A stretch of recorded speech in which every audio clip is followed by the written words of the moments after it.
So good day and hi everyone, and especially for Prof. Dr. Bagus Komang Satriasa as our facilitator and Dr. Gede Wira Mahadita as our evaluator. So today SGD B1 will present our student project with the title of dengue fever diagnosis method, considerations with critical appraisal. And this is our member of SGD B1, and this is our overview of our presentation today. And first, let's talk about the chapter 1 introduction. And before we start, let me introduce myself. My name is Sheila Monica with last digit of my student number are 2, 2, and 8. So, the background. Dengue fever, a significant health issue in tropical and subtropical region, is caused by the dengue virus.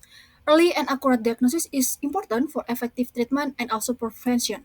Traditional methods like clinical assessment and also serological tests often fall short in sensitivity and specificity.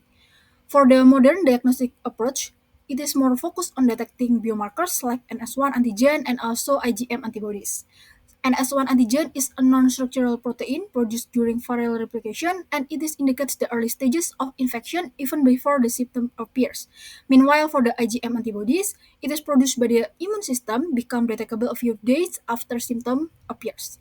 And methods or tests like ELISA or enzyme-linked immunosorbent assays is offer high sensitivity and specificity for detecting this biomarker, but it is require more specialized equipment and trained personnel. Alternatively, immunochromatographic tests or ICT provide more quick, user-friendly diagnostic without extensive training and also making them ideal for resources limited settings.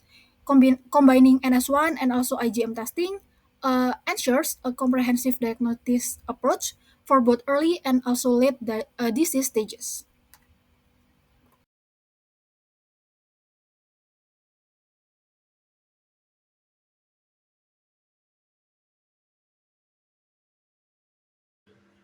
Hello, my name is Fauzan Najib Mika Nyafani with three last digit of my student number is 131. So the definition and risk factors of dengue fever.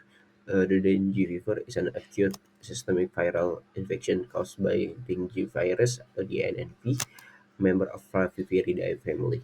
It is transmitted to human through the bites of infected female Aedes aegypti and Aedes albopictus mosquitoes. And the risk factor of dengue fever, there are environmental factors, social-related factors, socioeconomic and behavioral factors, and urbanization, globalization factor. Thank you. Hello, doctors and friends. My name is Nova Indratmo, and the last three digits of my student number is 119. Now I'm going to be talking about the pathophysiology and diagnosis of dengue fever. So about the pathophysiology, there is three clinical and pathophysiologic phases. The first is the febrile phase, where what happens is viremia and viral replication, immune activation, and cytokine release. This causes symptoms like high fever for 2 to 7 days, headaches, myalgia, and rash. And then we move on to the critical phase, where what happens is endothelial dysfunction by TNF alpha and also interleukins. Here, there's increased vascular permeability, which can lead to plasma leakage. So, the symptoms to watch out for is like hypovolemic shock and hemorrhagic manifestations. Finally, there's the recovery phase where vascular integrity is restored and the body reabsorbs extravasated plasma. Here, the patients need to be watched out for risk of fluid overload. For the diagnosis, it is made based on two things. The first is clinical and laboratory. For clinical, we have to watch out for high fever, headaches, retroorbital pain, rash, and especially travel to endemic areas of dengue fever. And for laboratory confirmation, we can use in the early phases NS1 antigen and also RT-PCR. And for serology, we can use IgM and IgG. That's all from me. Thank you.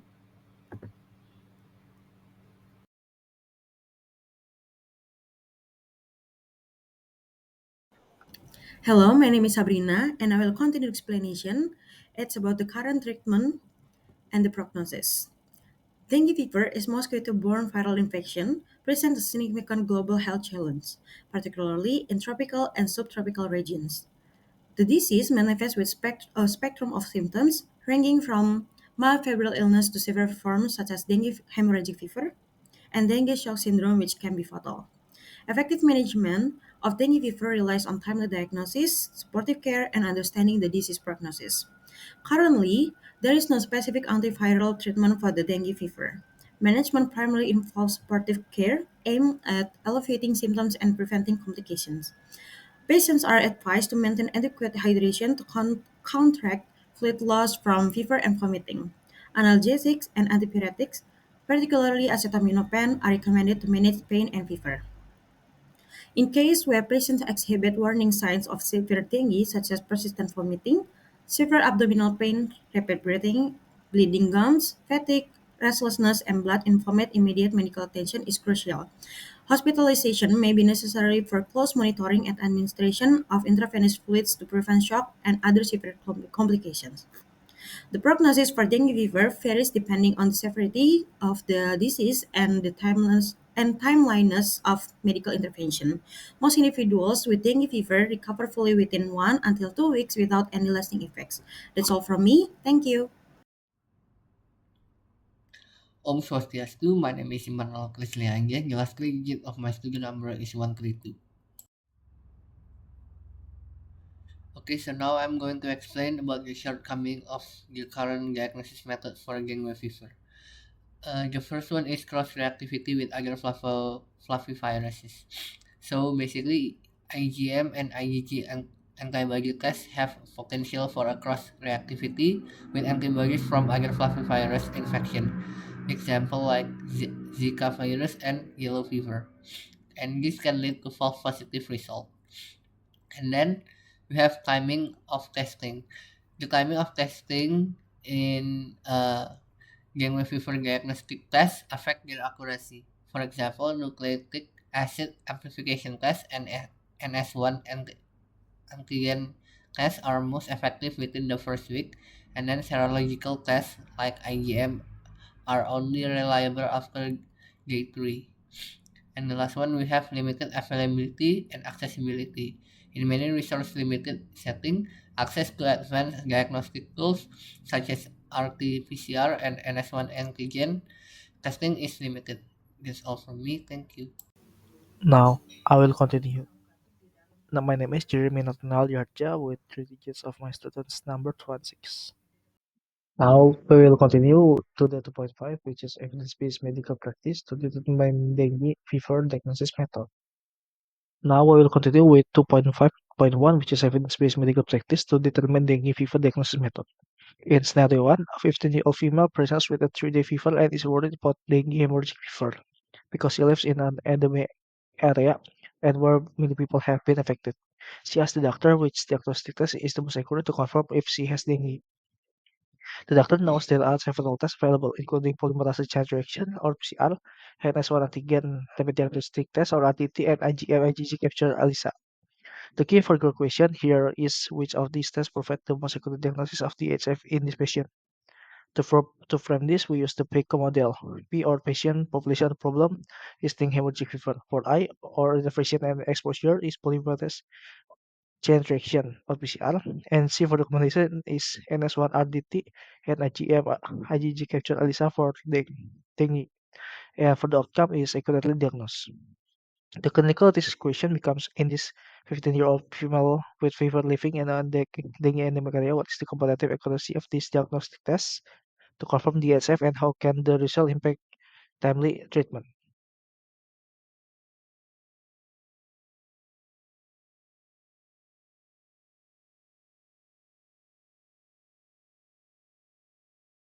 Om Swastiastu, Professor, Doctors, and friends. My name is Putumas Ishindrak Suma, last unit number 003, and I will explain about the validity aspect.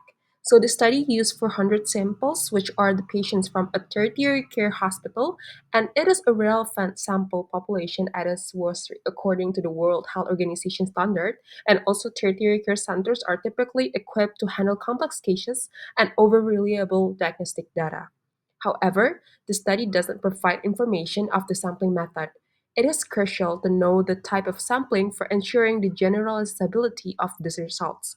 And anyway, this article has mentioned that ethical approval was obtained and informed consent was provided, which is a positive aspect. But this article doesn't explain how they collect the data from the database and the database that they use to find the sources.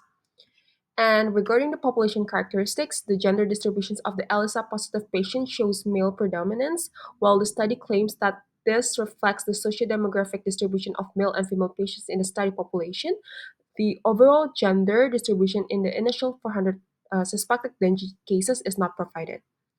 And the study does not provide any information about the ethnic or regional background of the study participants. So, without this information, it's difficult to determine the validity of the diagnostic test in different subpopulations. And for the methodology, it describes proper handling of the samples, including centrifugation to separate the serum, and the careful avoidance of freezing and thawing, which helps to preserve the integrity of the analytes. And this is important because improper sample handling can lead to degradation of biomarkers and inaccurate test results. Maybe that's all from me. The next part will be explained by my friend. Thank you. Hello everyone, my name is Grace Veronica Wijaya with my three last digit of my student number 113. I will continue the presentation about validity aspect. The reference standard ELISA was used as the comparator of ICT. Blinding is unclear. The study does not specify if ELISA and ICT results were interpreted independently and blindly. The risk of bias, lack of blinding may introduce ascertainment and measurement bias. For the validity concern, this oversight undermines confidence in the study's internal validity. For the future focus, blinded and independent comparisons are needed for more reliable diagnostic accuracy assessment. That's all from me. Thank you. Hello, let me introduce myself. My name is Jenny Sujaya with the last three digits of student number 037. Now let me continue the presentation with the importance of this study. So this study aims to compare two diagnostic tests for dengue detection by using the NS1 and IgM using ELISA and ICT methods. So the study overview, the sample is using 400 suspected dengue patients from February 2021 until February 2022 with the amount of positive samples, 100 samples by IgM and NS1 antigen. Solved by the results both for NS1 and IgM shows the sensitivity and specificity, PPV and NPV as it is shown in the presentation.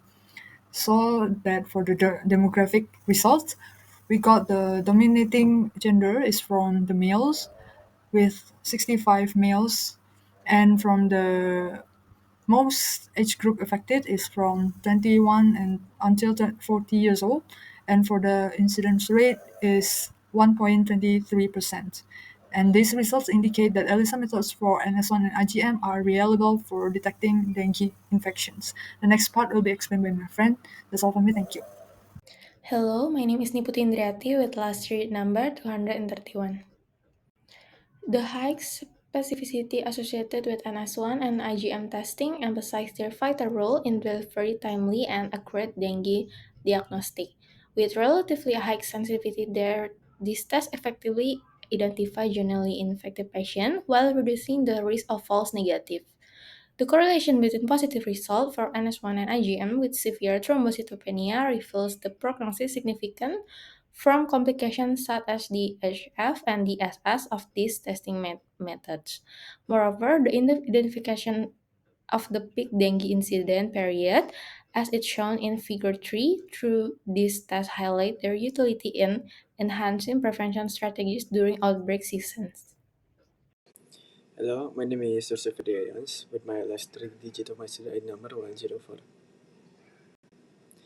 I'm going to explain about the applicability of the combination of the tests. So in terms of applicability, new diagnostic tools for every disease. In this case, dengue can show a good result if it has higher sensitivity and specificity compared to past or previous tests. The combination of NS1 dengue antigen-based test and IgM ELISA test was limited to studies with similar population and designs, but it reveals significant variability across studies that demonstrates superior performance compared to other tests alone. Based on studies, combination of NS1 antigen-based and ELISA showed higher sensitivity and specificity compared to other methods. For instance, here it is compared with ICT or immunochromatography test alone. This combination is found particularly in patients from dengue endemic areas. Hello, my name is Kevin Andrian Chandra with my digit number 095. Today I will continue the explanation of applicability. This study has several strengths and limitations. Strength, comprehensive literature, use data from published and unpublished studies, hierarchy, model with latent class analysis, strengthen the evaluation of statistical relationship with more precision. And the last one is effort to reduce heterogeneity between studies, include studies with reference tests and focus on specific patient population and specific geographic areas. Study limitation of study scale, like of large scale population studies, and majority of studies involve fewer than 200 patients, increasing the risk of bias and reducing statistical power. Use of convenience sampling, the study population is not clearly defined. Only patients with early symptoms were included. The recommendation is need for future large-scale studies and incorporation a new method or technological to more confidently evaluate diagnostic accuracy. That's all from me. Thank you. Hello, my name is Nikita Devi Prastiti with last three digit of student number 028, and I would like to explain about the results of this article. The study underscores the importance of early dengue diagnosis using rapid immunochromatography tests for timely treatment and prevention of severe complications, for example, like dengue hemorrhagic fever or dengue shock syndrome. And for suspected cases, ELISA confirmation is recommended for accurate detection. The article also evaluates the diagnostic accuracy of NS1 antigen and IgM antibody tests for dengue using ELISA and rapid testing methods. The first one is NS1 immunochromatography test, has the sensitivity of 89.3% and specificity of 71.4%. And NS1 ICT is best performed in early stage infection of dengue. Meanwhile, the IgM ICT test has the sensitivity of 88% and specificity of 64.5%, and it is more reliable in later stage. And also combining both NS1 and IgM tests could enhance the diagnostic accuracy. And when choosing a diagnostic test, it is essential to consider sensitivity, specificity, and patient preference, such as the need for rapid results or avoiding invasive procedures to ensure optimal care for the patient itself. That's all for me. Thank you. So for the next chapter or the last chapter is chapter 3 about summary.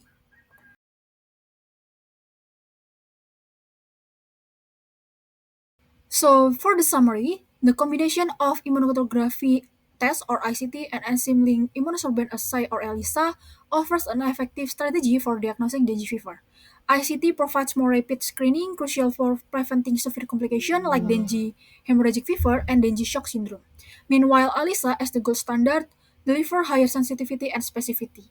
And together, these methods ensure optimal diagnostic, enabling early treatment, and also reducing the strain on healthcare symptoms, particularly in resource limited areas. And this approach not only enhances patient outcomes, but also strengthens effort to combat dengue fever in endemic regions. So that's all about our presentation for the student project, and thank you.